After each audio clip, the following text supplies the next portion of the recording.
Welcome to the deep dive. Today, we're diving straight into luxury living. And forget just the bling for a second. Our sources define it more like a curated world of experiences. Yeah, exactly. It's all about exclusivity, personalization. Right, and those bespoke touches, private theaters, spas at home. Gourmet kitchens, the works. It's convenience dialed up to 11, and, well, let's face it, it carries a certain status. Definitely. So our mission today is really to unpack what luxury living actually means based on the material we've looked at, going beyond the surface. Precisely. We're aiming to give a sort of shortcut to understanding this. For our listener who wants to get informed quickly, avoid the overwhelm. Get those aha moments. Right. We'll pull out the key insights, the definition, the psychology behind it, how culture sees it, all of it. Okay, so while the first image might be, huge mansions. Sure. Luxury, as our sources show, it's not really a fixed thing, is it? Not at all. Take the idea of multiple homes you mentioned earlier. Yeah, the penthouse, the country place, the beach house. It obviously signals wealth, sure, but it also says something about wanting flexibility, privacy, maybe even strategic investment. A fluid lifestyle. Yeah, and what's really interesting is how much the idea of luxury can shift depending on where you are, who you are. Right. Our sources had some powerful examples like a simple hot shower. We take it for granted, maybe. Mostly, yeah. But in a refugee camp, that's extraordinary luxury. Wow. Okay. Or silence. Just peace and quiet in a noisy city. That can feel like the biggest indulgence sometimes. That really reframes things, doesn't it? It makes you realize luxury isn't always about getting more stuff. And speaking of that, the material even brings up minimalism as a form of luxury. Absolutely.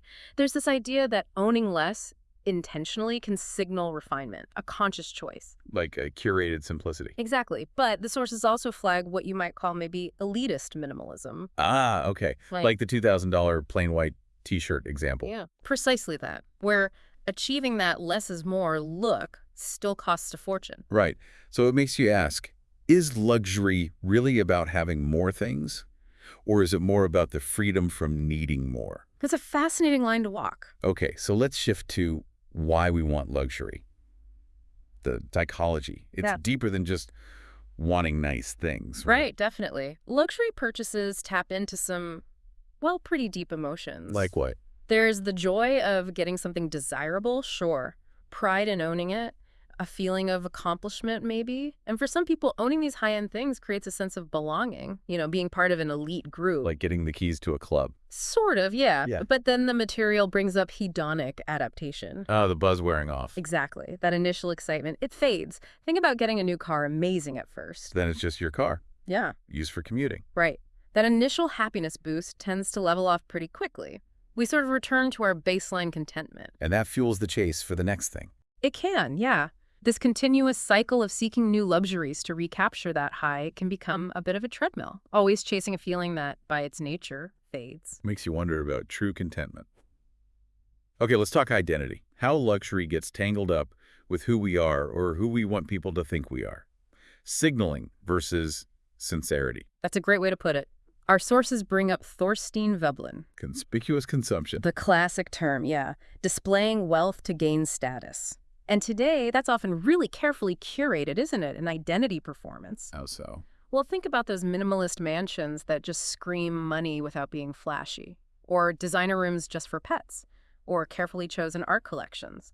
They all tell a story. Intentionally or not, it's projecting an image. And the sources point out this interesting split. Private luxury versus public luxury. Okay, explain that. So private luxury is maybe more about personal indulgence, investing in wellness, creating a sanctuary at home, things for you. Public luxury is more outward-facing. The Instagrammable pool, the art party you host, things designed to be seen. Ah, okay.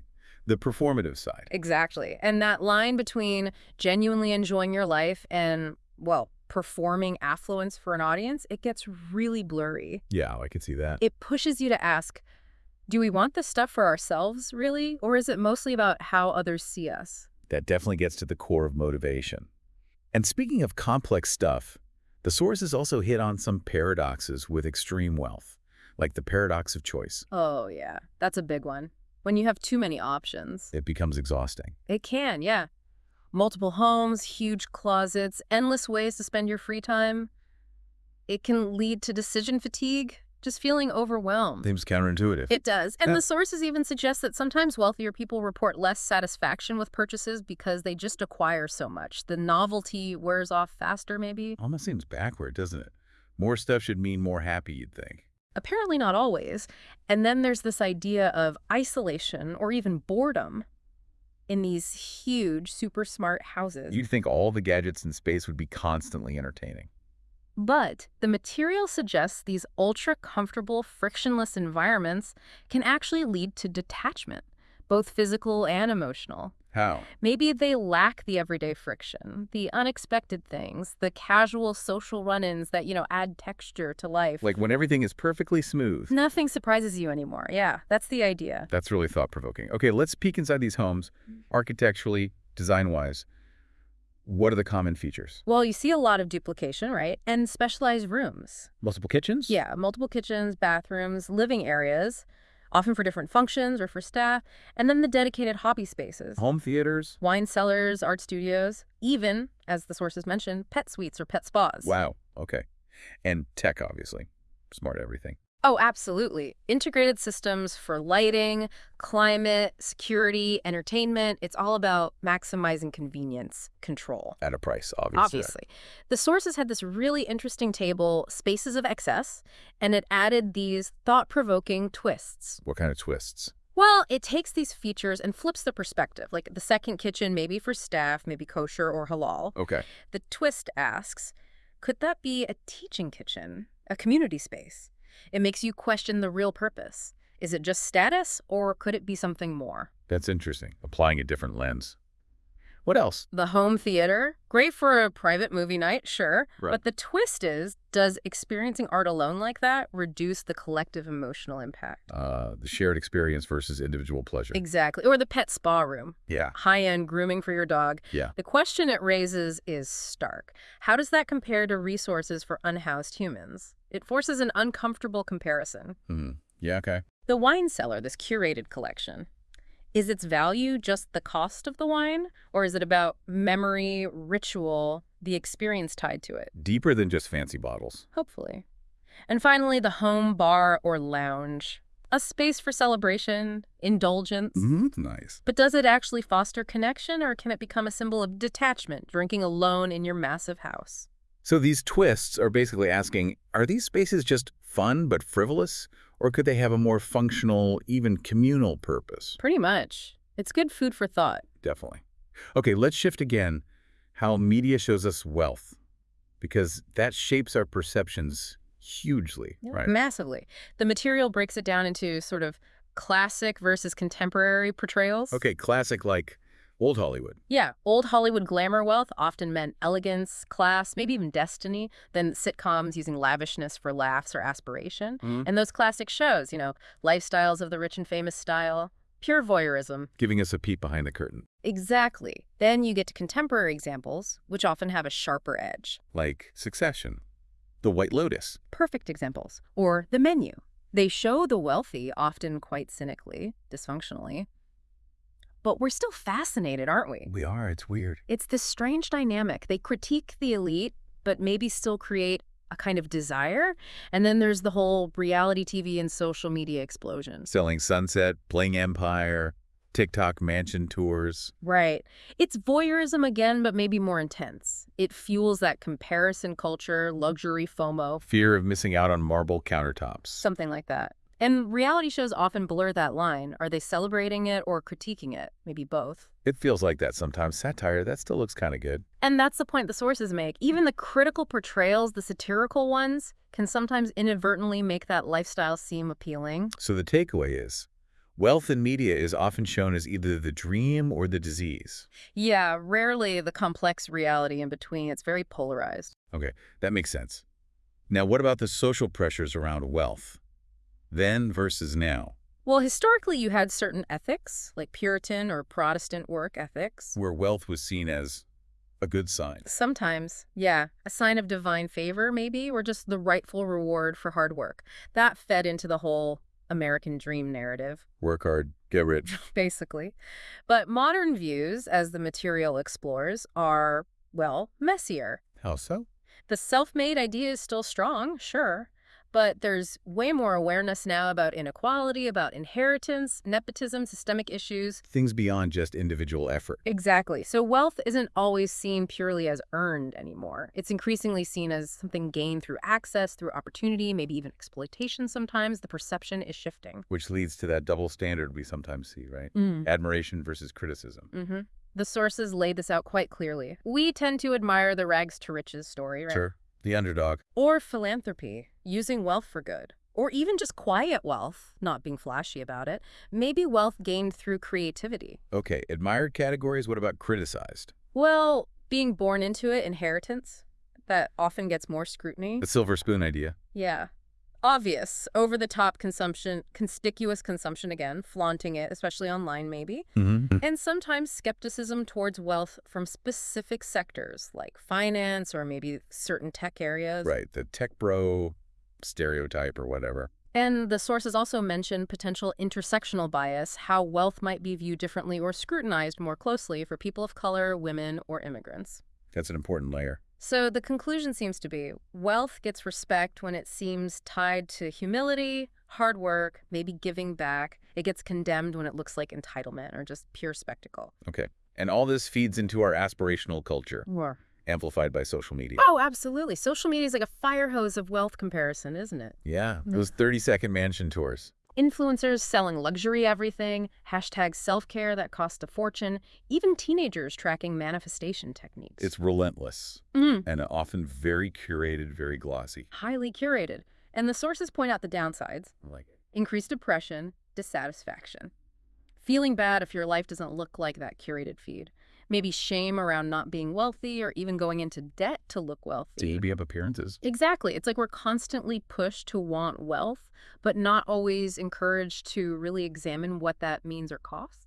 Which brings us to the ethical side of things. Right. The big questions about social responsibility. Is it ethical to live extravagantly when there's so much inequality, so many environmental concerns? That's the elephant in the room, isn't it? It is. And in response, you see this trend that the sources mention, sustainable luxury. Trying to have both, high-end and responsible. That's the idea. Eco-friendly materials, ethical production, socially responsible brands or homes, trying to align luxury with values. Okay, but beyond individual products, what about the bigger picture? Global inequality, ecological costs. Well, the sources frame luxury sometimes as a form of resource hoarding. How do you mean? Think about multiple empty houses in cities with housing crises. It drives up prices, contributes to scarcity, gentrification. Using resources that others need. Potentially, yeah.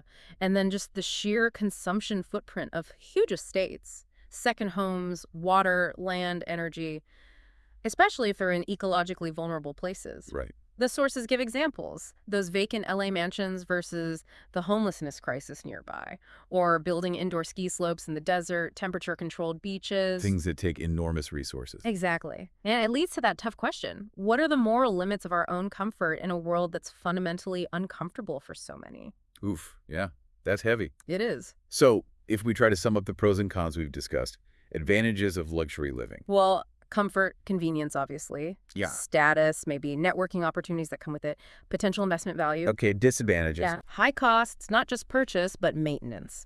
Security can be a big concern. And that potential for isolation we talked about, feeling detached. It's definitely not a simple picture. Yeah. Which I guess leads us to the philosophical side. What does all this mean for happiness, for a good life? It really pushes you to think about needs versus wants, doesn't it? Yeah. And to remember that true contentment, it often comes from things beyond material wealth. Relationships, having a purpose, experiences. The stuff money can't necessarily buy. Or at least doesn't guarantee. And it raises those big philosophical questions the sources list, like, what do we owe other people if we have more than we need? How do we tell the difference between enjoying luxury and just being addicted to novelty? What's the actual line between comfort and excess? Can luxury be ethical if it's not shared somehow? And this big one. Our culture often equates wealth with worth, right? Is that starting to shift? Do you think it is? Maybe slowly. Could we start valuing things like community impact or emotional intelligence or creativity as much as we value net worth? A different kind of richness. Exactly. What does successful even mean if the system it exists in is exclusionary? Maybe shifting from how much do you have to what have you done with it, or even who are you becoming? Those are powerful questions to sit with. Yeah. And the sources wrap up with this final reflection. Luxury is a story. Yeah, the story we tell ourselves about what we've earned, what we deserve. But Sometimes that story forgets its setting, forgets the context of inequality, the world outside the curated bubble. So true luxury isn't about. Maybe not the square footage or the number of bathrooms or the type of marble. What is it then? Maybe luxury is found in that space between desire and satisfaction, where gratitude can live, where contentment is possible. And the warning is, don't fill your life with so much stuff that you forget what actually made you feel rich in the first place. That's a really valuable reminder. I think so. So for you, our listener, the learner, the one who likes getting straight to the point, we hope this deep dive gave you that shortcut. A clearer view of luxury living's many facets. Yeah, we've gone from definitions to psychology, social views, ethics, the whole spectrum, really. Yeah, and we hope you'll mull over some of these questions yourself. Apply them to what you see, what you experience. Maybe think about a time you really noticed wealth differences, or how media shaped that, and what wealth truly means to you now. Yeah, those personal reflections can be really insightful. And maybe as a final thought to leave you with, perhaps true wealth isn't about having everything you want, but about deeply appreciating what you already have, finding richness in the everyday. Something to definitely think about. Thanks for taking this deep dive with us today.